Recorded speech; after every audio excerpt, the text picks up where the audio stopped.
Hi everybody, welcome to City Beat. I'm your host Nancy Byrne, and we are at the Dertelt Senior Center. Now this center might be small, but it is mighty. They come up with such creative activities for their clients. Right now, as you can see, they're set up with a Christmas theme. Not because they're early, but because they are planning a murder mystery set during the Christmas season. A little bit later on, we're going to tell you about another activity they had here recently, helping kids get ready as classes begin for a new school year. Speaking of classes, Las Vegas Fire and Rescue has just welcomed another set of recruits ready to start their journey to become Las Vegas Fire and Rescue firefighters. Sue Levitt was there as their journey began. My name is Recruit Training Officer Safaris. I will be your lead RTO. Typical of a beginning academy. When you sound off, Mayor Goodman should hear you in our office downtown. Now, sir, sir. They didn't do anything better or worse than academies that I've done in the past. So typical presentation. Move with a purpose. Sir, yes, sir. Typical, but definitely an intense start to the beginning of some pretty grueling and demanding training. Brutal. And we have family night, we bring them in and we tell them how to prepare. And people ask questions and they say, how's the academy going to be? And I said, this academy is going to start on Monday. And it's going to be brutal. And it's true, it is brutal out here. The heat alone is hard to take, and as you can see, the recruits are still expected to do some pretty intense drills and training. And this is just the beginning. They have 6 months of this ahead of them. That was a nervous wreck. My nerves were going at 100 miles per hour. My heart rate was up, my blood pressure was up. You're not done working yet.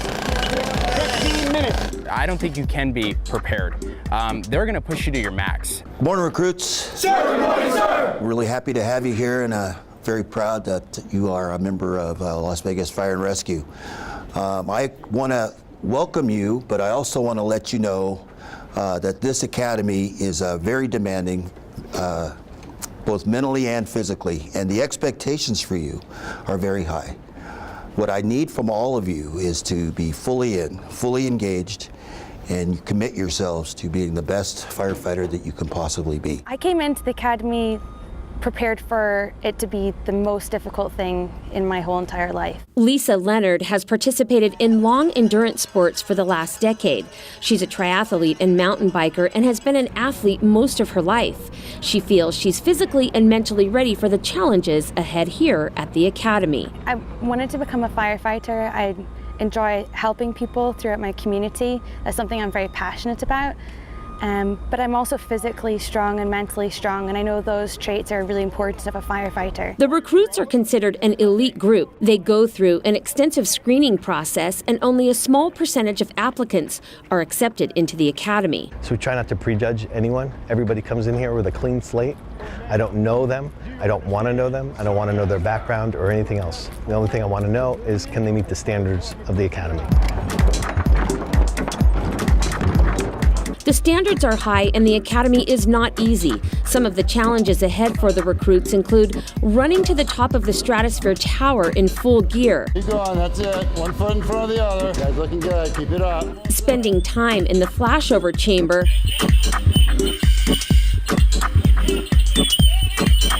To observe the progression of an actual fire, and passing very difficult physical training exercises. Sure, Mago 5, sir. 1 minute, Mago, hurry up. 35, good job, guys. 36. 11, 12, 13. Slow and drop down to a 90. They have time to study. They have time to be with their families, and that's about it. This academy is a huge commitment for 6 months. For City Beat, I'm Sue Levitt. Well, they should be finishing up around January, and of course, Sue and Eric Sorensen, our photographer, who always follows them around, will let you know how they're doing, and we will wish them the very best of luck. Well, on July 19th, the city of Las Vegas and our Department of Public Safety lost one of our own first responders. Corrections Officer Kyle Eng died while on duty at the detention center. On July 30th, his family, his work family, and his friends gathered to honor him and his life. You know, he worked much of his adult life as a manager at Anderson Dairy, but at the age of 50, made the decision to follow his lifelong dream into law enforcement. Our Department of Public Safety and the City of Las Vegas were the fortunate recipients of that decision. We take you now to the moving ceremony honoring Corrections Officer Kyle Eng.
Although many questions why at the age of 50 would Kyle decide to start a new career with law enforcement, Kyle wanted to prove to his children and grandchildren that it is never too late, and if you have a dream, you have to chase it. It was his determination and perseverance that pushed him through to accomplish his goal, in which he was immensely proud of becoming a corrections officer for the City of Las Vegas Jail.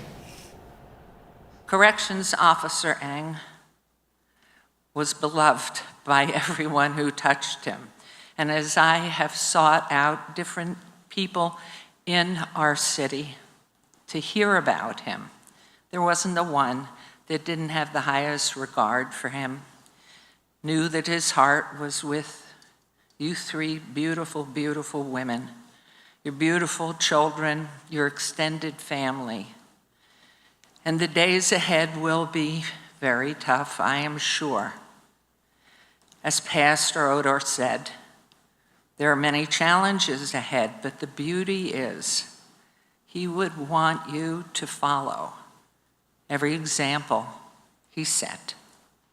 Thank you to each and every one of you today for being here with us to honor Corrections Officer Kyle Eng, P number 1277, as his family refers to him, Superman.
A law enforcement officer must be willing to sacrifice in order to protect others.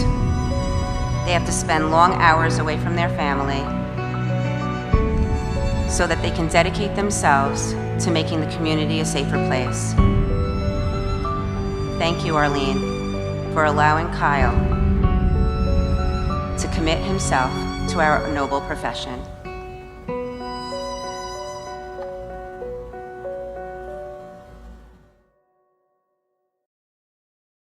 Chief Michelle Freeman really drove home the point at the ceremony that it's not just the first responders that serve our public, so do their families and their loved ones.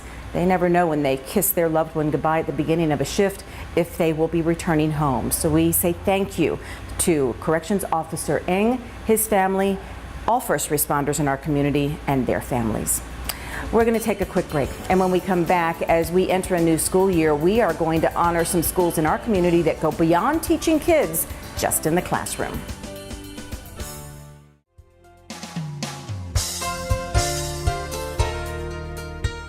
Congratulations to the City of Las Vegas Employee of the Month, Matthew Driscoll. Matthew is a firefighter paramedic and has been with the city for 9 years. As he goes about his job, he's always on the lookout for ways he can improve our city. Recently, Matthew had the idea to train firefighter paramedics to recognize signs of sex trafficking in patients.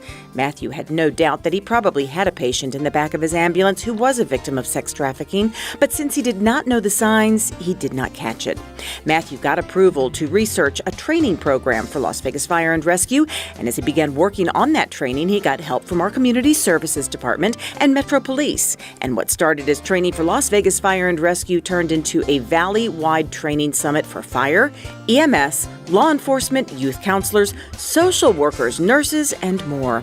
All told, more than 1,000 professionals and 400 citizens in our community received training on how to recognize the signs of sex trafficking. For his huge accomplishment in making our city and valley safer and more aware of this issue, we are proud to recognize Matthew Driscoll, the Employee of the Month.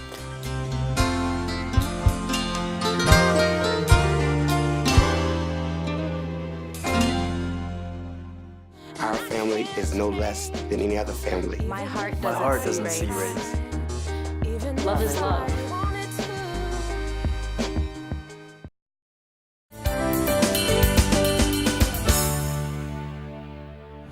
Welcome back to City Beat from the Dertelt Senior Center, where, no, they are not set up a little early for Christmas. They're actually kicking off one of their very creative activities, a murder mystery set in the Christmas season.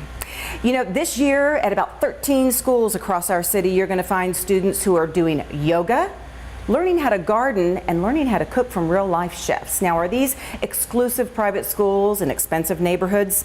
On the contrary, they're called reinvent schools, and they are set in neighborhoods where students and their families are in the most need of academic, medical, and social services. Reinvent schools, there's 13 of them. We're going to take a closer look at how these wraparound services are helping children and their families' success in academics and in life. And they die off after this great big purple flower grows. Well, then where's the artichoke? While this scene may be a little unusual at some schools, it's just another day at Red Rock Elementary School, a day when the principal takes the time to take a walk out to the school garden with a student and her parents.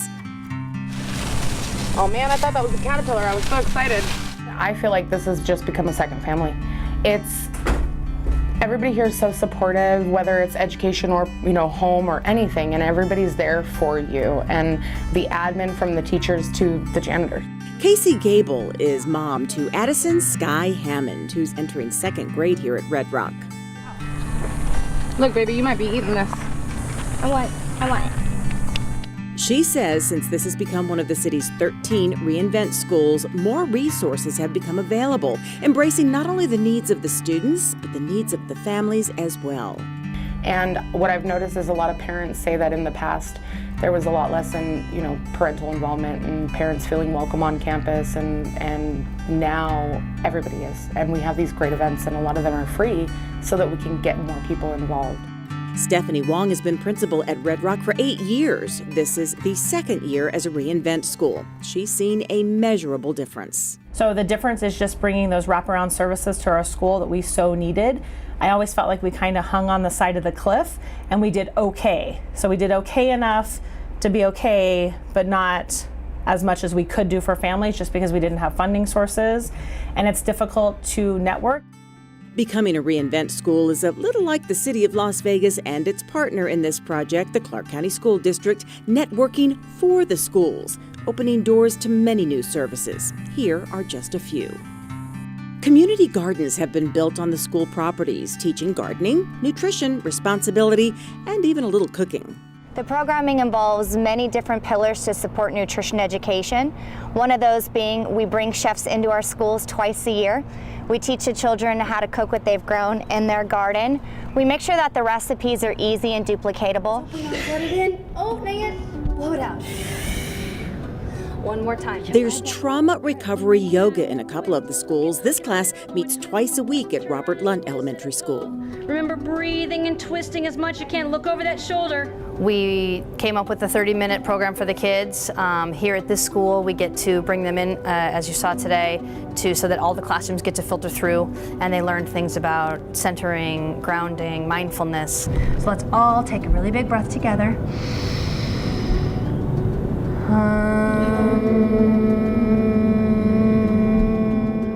Moore says this particular class sent her letters expressing how much the yoga helps them deal with stress, even trouble at home. And even a kid, told us later on, they're like, sometimes when, things are bad at home or I feel unsafe, they're like, I just go in my room and I hum now and it makes me feel really good.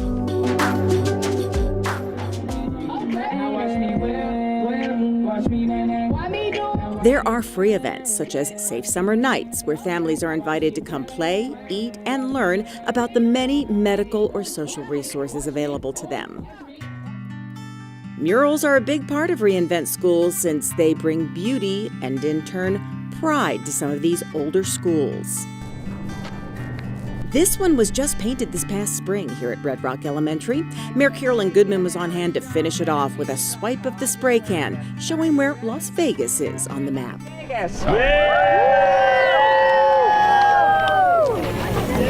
That's great.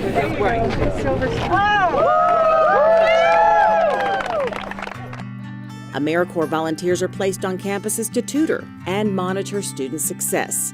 And as Principal Wan explains, the list really just goes on. We are a community school. We have dental services, we have vision services, we have a clothing closet, we have a food bank, we have 3 Square that we give out fresh fruits and vegetables once a month, plus we have the backpack program, the weekend food program. The city of Las Vegas did not invent the reInvent concept. It's modeled after a national concept known as community schools. I sat down with 2 of the city employees from the city's Youth Development and Social Innovation Department who were instrumental in researching and implementing the program here. I mean, we certainly believe that the work of the community school is to educate people that, what happens in schools is a byproduct of what's happening in the home. And if kids are struggling with food insecurity or maybe violence in the home or other things that come along with poverty, that it's going to manifest itself in the classroom as well. Once it's established a school qualifies to be a reInvent school, careful consideration goes into what community partners are needed at that school. Every reInvent school has needs, but those needs can be different. We have a lot of partners in the school, but sometimes they're not necessarily a needed partner within that school community. So there's a little bit of time that's wasted working with something that really doesn't fit within the school. So everybody coming together and talking about what are their needs and how do we address those needs and how do we have the right partners at the table. Mayor CAROLYN Goodman says when the idea to create these schools came about, it was clear we had schools that would greatly benefit. And they have. It's a great, great program, and we are making strides towards really being effective. And I'm so proud of our staff and the volunteers that are helping us. But each child all day long, in all ways, needs to be watched and helped. And that's what we're here for. And we know that those children ultimately will be giving back to us as a community. But if you really want to consult the experts on how reInvent schools are working, ask the kids. She loves coming here. She says that it's her second family. And she says she never wants to leave. So she's already telling us this morning that when she hits 5th grade, she doesn't care. She's staying here because this is her favorite. She loves coming here.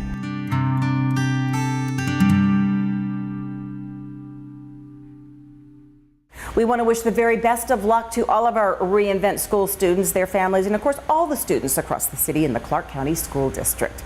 Well, as you head back to school, it's always kind of exciting to get some new supplies, new clothes, maybe even a new look, a new haircut. Well, for larger families and for many families here in our community, that can be very pricey. So recently, the wonderful staff here at Dertelt Senior Center and their volunteers, along with a local salon, helped some kids get a new look without having to dig into their pockets. Stylists arrived early at Dertelt Senior Center on this Wednesday morning, armed with all the tools to work their coiffing magic. For the third year in a row, these stylists from A Cut Above had made it their mission to help kids put their best foot or hair forward to start a new school year. For Lamika Richardson, this is a huge help to her family budget. I'm so grateful for this. Their hair grows so fast, so it's like, going to the shops, they're, about, $15 a head, so it's like a free haircut, why not? Stephanie Richard, who organizes this each year, says everyone at Dertelt and the salon enjoy this event as much, if not more, than those getting the haircuts. My hair salon, A Cut Above, has been coming here for 3 years to provide free haircuts for our students that are from 5 to 18, and I think it's super important in the staff here, so to all the people behind us, the stylists, to be able to give you a free haircut to make you feel good about the first day of school. It's always good to come in feeling fabulous about yourself, looking good. Go ahead and tilt, tilt, tilt, tilt. There you go. And then pull your shoulders back for me. Lori GLASSFORD agrees. It warms her heart to help these kids feel good about their hair as they start a new year. And it makes me feel so good because I know everyone kind of knows what it feels like to feel kind of low and not on top of your game, and to be able to just kind of bring them up and help them feel more confident, like who they are, and kind of, I feel like it's so great. And I really like being a part of that. 11-year-old Yeher may have been a little apprehensive when he first sat down in Lori's chair, but as she worked her way through his thick head of hair, transforming it from shaggy to chic, he was pleased with the results. You like it? You like how short it is? And remember Lamika, who was so thrilled to get her two sons in here? She also was pleased with the results, and so were her kids. Thank you. By the way, this is an event that just keeps on giving. While it was not required, those who came in for free cuts were asked to bring in non-perishable goods for the Mother Hubbard Cupboard food pantry here at Dertelt. It will be part of the food distribution event coming up here on October 19th. It goes super far. It helps feed the community, and our next food distribution is Friday, October 19th from 10 to noon. So we're appreciative of anything that we receive. It's an added bonus. The pantry, the free haircuts.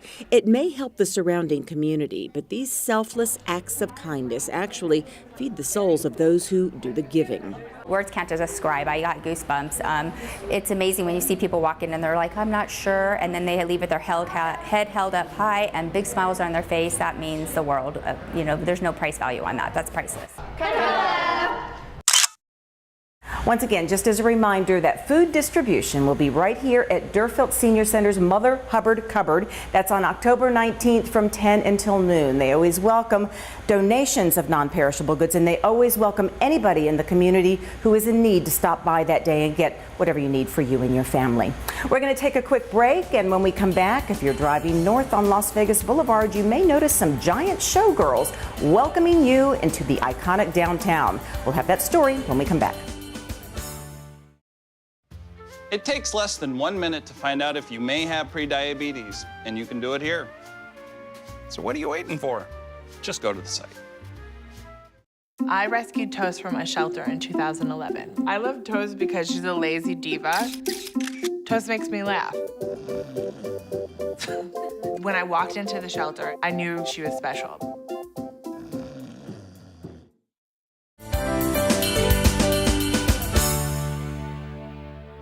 Welcome back to City Beat from the Dertelt Senior Center. Well, you may have noticed there's a new and hard to miss sign as you are entering the downtown area of Las Vegas. We were there for the unveiling and saw why even before it was officially unveiled, it was already capturing a lot of attention.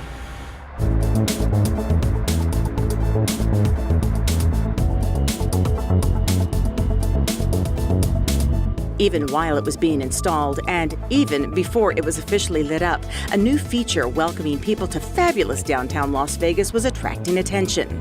And then on the evening of August 7th, when city and business leaders started gathering around this spot at 1810 Las Vegas Boulevard, it was clear it was time to unveil yet another spectacular attraction. Beautiful showgirls, a little martini, the old mayor, the old gray mayor, and what a great night this is for Las Vegas and for downtown, and the opening really of Main Street and the gateway to downtown Las Vegas, the historic Las Vegas, and so proud of the mayor that she had the... No, this is a love affair that was made 60 years ago, and I am such a lucky lady. Well, I think this is a great idea, I really do. As the evening sky started to turn into a beautiful, darker blue background, Mayor CAROLYN GOODMAN explained the recent event that led up to this new sign being designed and installed. Back a year or so ago, some errant soul went, maybe he was drinking a little too much, like my husband, but took down the sign that was the entry to the heart of the city on 4th and Las Vegas Boulevard. When that happened, it was really tragic because we had had that sign up for quite some time. And then the brains of the city came together and thought, what do we want to memorialize? What do we want to do and create some really powerful entry into the heart of the city? And of course, I always turned to my husband and I said, do you have an idea? And where does he go? Well, he goes with 12-foot-tall showgirls and symbols of our world-famous gaming. Yesco worked with many city departments to get this, the final product, unveiled or lit up as a beacon beckoning tourists and locals alike. 5, 4, 3, 2, 1, light! Woo! So many had a hand in helping this come to light, so to speak, like our mayors, current and former, Councilman Bob Coffin, who represents this area, as well as many who designed and built the sign. There were also business leaders who joined in the celebration, like the general manager of the Stratosphere, Chris Fiamara, who says he's proud to have it right next to the iconic hotel tower. This will serve as yet one more attraction, drawing people to keep heading north to discover or rediscover the beautiful mix of old and new that is downtown Las Vegas.